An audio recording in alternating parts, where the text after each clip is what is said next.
do?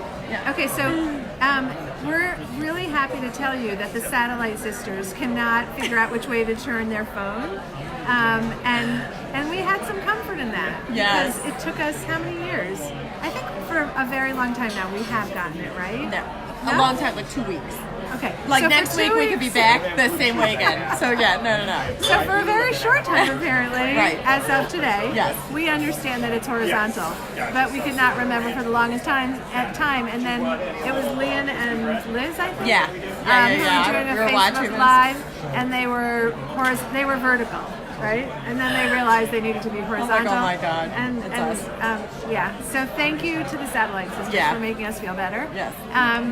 So what we wanted to talk about today, because it comes up very regularly in our lunches, right? Yeah. Wouldn't you say? Oh yeah. Like, what in our marriage is the recurring refrain? So mine is easy. I think Stephanie's isn't so far off, but she could surprise me. But mine is really easy.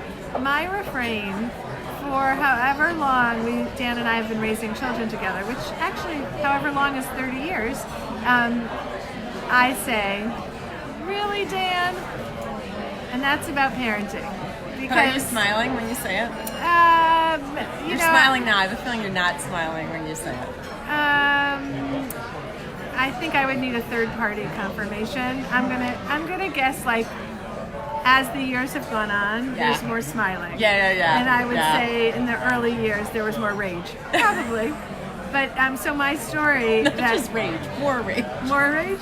No, I think again, third party required. Okay. But the story that gets retold and Dan starts laughing until he's crying is that Jacob, our youngest, was in middle school, and I had to go out. Jacob and Dan were roughhousing on our bed, as was often the case.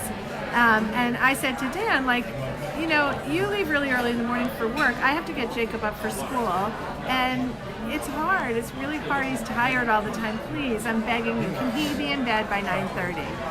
To which Dan said, yeah, not a problem. With like a little bit of a lilt in his, is that the right word? No. Tilt. A little Yeah. upturn in his smile, which is his tell that he doesn't really mean what he's just said. I hope none of his poker buddies are watching. I don't think he does it in poker. Okay. He wins too often, Yeah. to tell. Okay.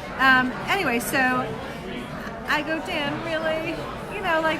Oh, there's the Dan, really? Really? Yeah. And I said, I deal with this myself. Like, you're gone. You don't deal with tomorrow.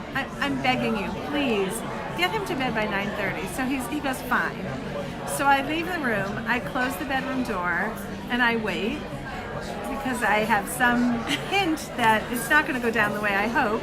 And the two, Jacob and Dan, erupt into the biggest laughter, because they both know that Jacob is not going to bed at 9:30.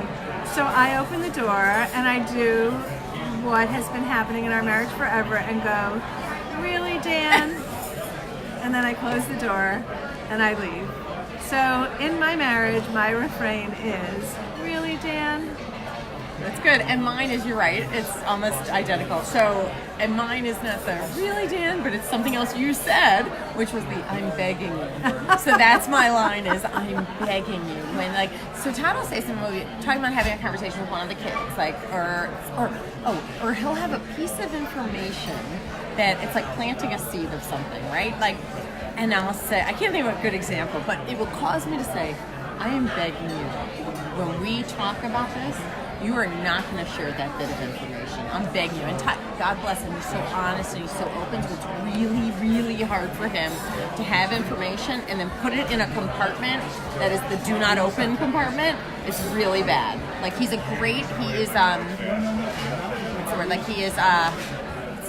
he's so trustworthy, but it's hard to give him information that he's not allowed to access. Okay, so two questions. So when you say I'm begging you, can he, because I have used that same phrase, I'm begging you, and then it doesn't go down the way we So that's agreed. where I was going. Yeah. I pulled it, I'm begging you, and I feel like I'm begging you. It's not like hey, could you think about I'm begging you is like, I'm begging you. Yeah. And I say it like that, right? And we go into the conversation, and then it gets tossed out there. Or he said, and I'm like, and so the I'm begging you is the precursor, but during the conversation is this. I go, code for A what code the for- hell did you just do? What the? Yeah. And I'm like, dude, were you not? Did we just have a pre-meeting about this? I can't figure it out. It is so. Here's my figure out. My figure out is that I know he's. Dan, he just doesn't like when his kids are mad at him. Yeah. He doesn't like to have to, put his foot down and insist on something, especially when it's my agenda and not his. Yeah. So, Yes. Oh, that's a good yes. Yeah. Yes. Okay. And by the way, he is a fantastic dad. Don't mean to They're throw him both under Disney. the bus. No, they're Disney dads. Yeah. Right? Yep, It's hard they not are to the be. Disney dads. Well, as I said, I wrote an article years ago about this, that I'm cereal and Todd's pancakes. And I don't know what I call myself, but Dan's always been a Disney dad. Yeah. All I'm right. the enforcer. Love to Bye, hear your everybody. stories. Bye.